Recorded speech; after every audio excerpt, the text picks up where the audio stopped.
The Lord be with you. And with your spirit. A reading from the Holy Gospel according to Saint Matthew. Glory to you, O Lord.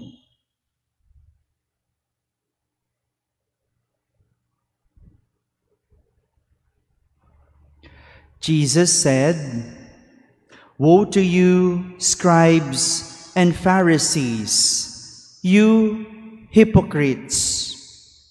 You pay tithes of mint and dill and cumin, and have neglected the weightier things of the law, judgment and mercy and fidelity.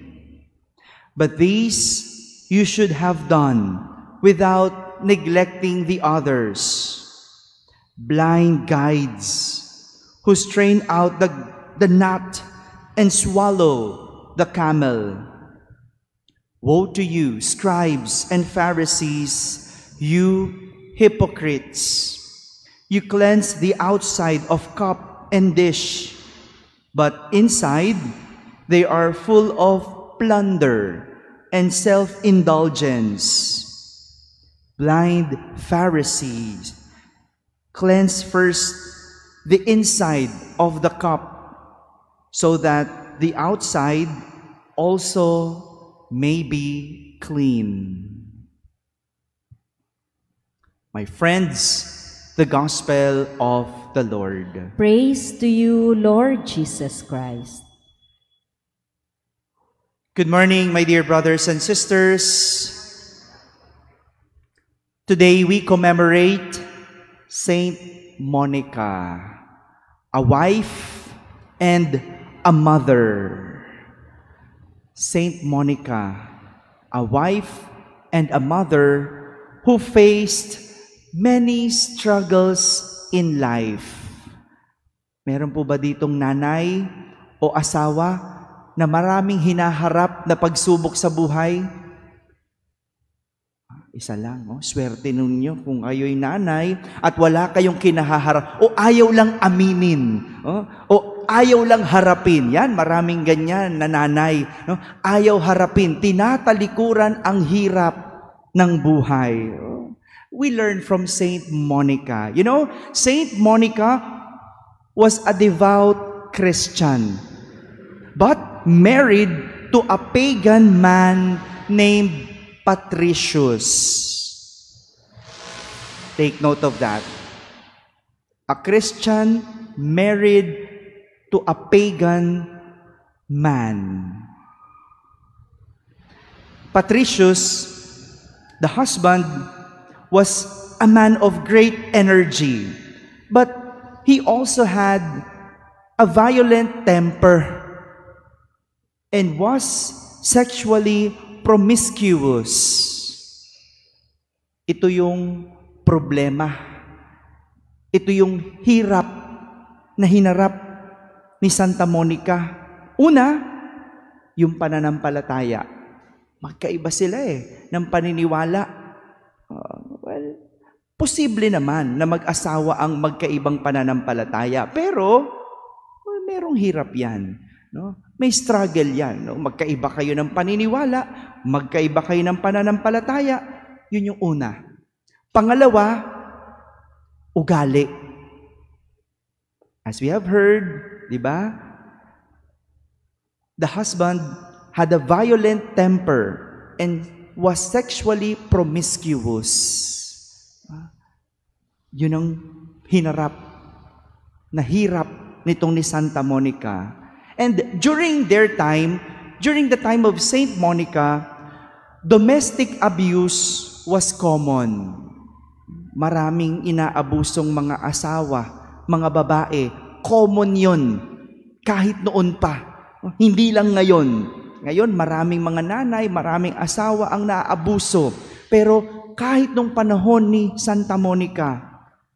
But Saint Monica submitted to her husband, which is why she was never beaten. Ang gandang solusyon, no? Submit lang sa asawa para hindi mabugbog. iba sa atin talaga palaban din eh. No? Yun ginawa ni Santa Monica. She submitted herself, which is ganun naman talaga. Biblical yon, di ba? Sinasabi, wife, submit to your husband. That's biblical. Due to Saint Monica's sweetness and patience, she was able to influence other abused mothers and wives. Sa mga dumaranas ng hirap, be patient and sweet. Importante yon, and sweet. Huwag ka nang bitter. Ang hirap na nga ng buhay, huwag mo nang dagdagan ng pait. Be sweet.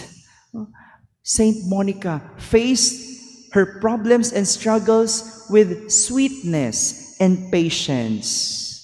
Let's go on how Saint Monica resolved her struggles. First, the problem was her faith, right? Saint Monica, her faith helped her in all her struggles she faced. Every day, she attended the Mass and prayed for her husband and son. Actually, hindi lang naman ang problema ni Santa Monica yung asawa niya eh. Kahit yung anak niya, problema niya, sakit ng ulo niya. No, iba ugali ng kanyang anak. At problema niya yun. Ganon din, sexually promiscuous. Pasaway ang kanyang anak. Kaya problema niya yon. So, Saint Monica used her faith in facing her problems. Patiently, she prayed for her husband and son. And in the end, she was able to convert her husband and son. Sa huli nga yung anak niya naging santo, si San Agustin, which tomorrow we will commemorate. Iba talaga ang nagagawa ng dasal, lalo na sa isang taong may malalim na pananampalataya. Saint Monica prayed for Saint Augustine's conversion for 17 years. Every day, she prayed. And in the end, Saint Augustine was converted. Nagbago ng loob. At ang kanyang asawa, got converted as well. Second, ano nga ulit yung isa pang problema ni Santa Monica? Faith and attitude, ugali, di ba? Problema niya sa asawa niya, the faith and the attitude. Second, Saint Monica changed also her attitude.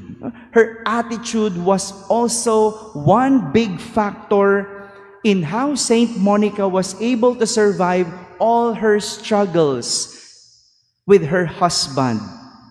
As she said, listen to this. Saint Monica said, if you can master your tongue, not only do you run less risk of being beaten, but perhaps you may even one day make your husband better.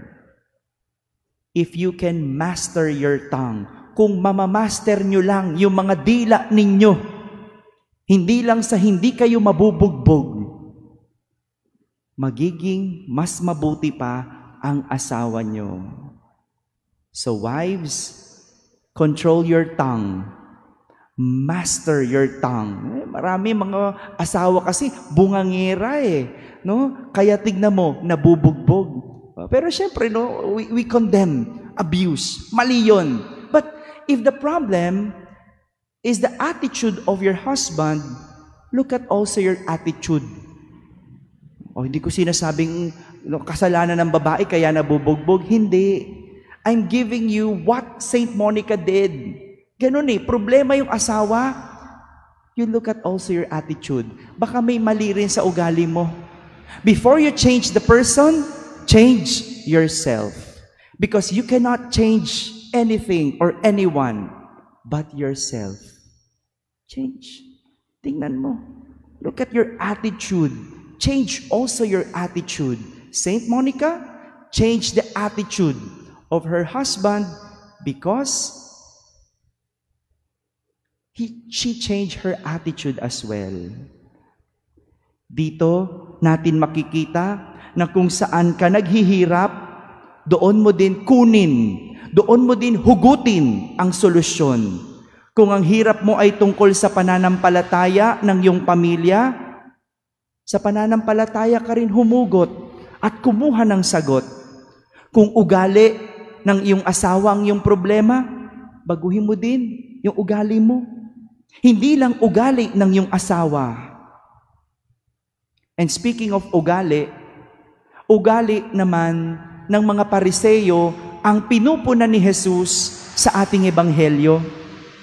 Pinapag-ingat niya ang kanyang mga alagad sa ugali na ipinapakita ng mga itinuturing na taong simbahan, ang mga Pariseyo. Nakita natin kahit taong simbahan, may ugaling dapat punahin. Jesus is warning His disciples not to be hypocrites. Ano yung ugaling mapagpaimbabaw?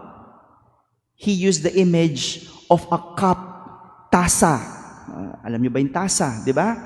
Ganyan daw ang mga taong mapagpaimbabaw. Parang isang tasa, no? Yung mga Pariseyo noon, mas nililinis yung labas kesa sa loob. Parang mga mapagpaimbabaw.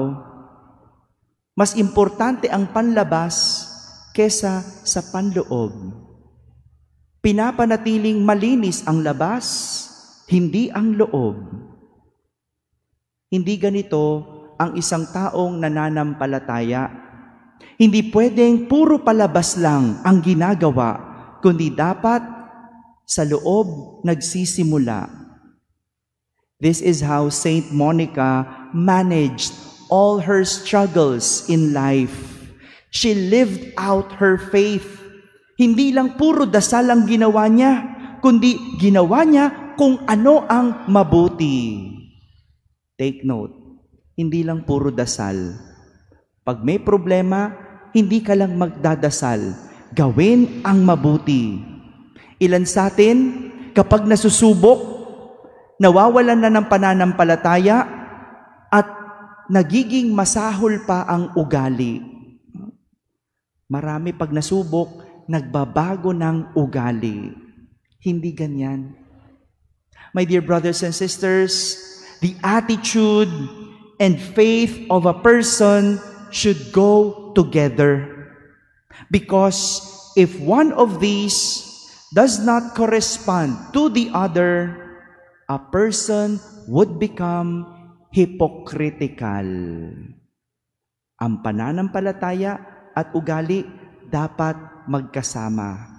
Kapag magkaiba ang isa sa dalawa, ang tao ay magiging mapagpaimbabaw. Amen.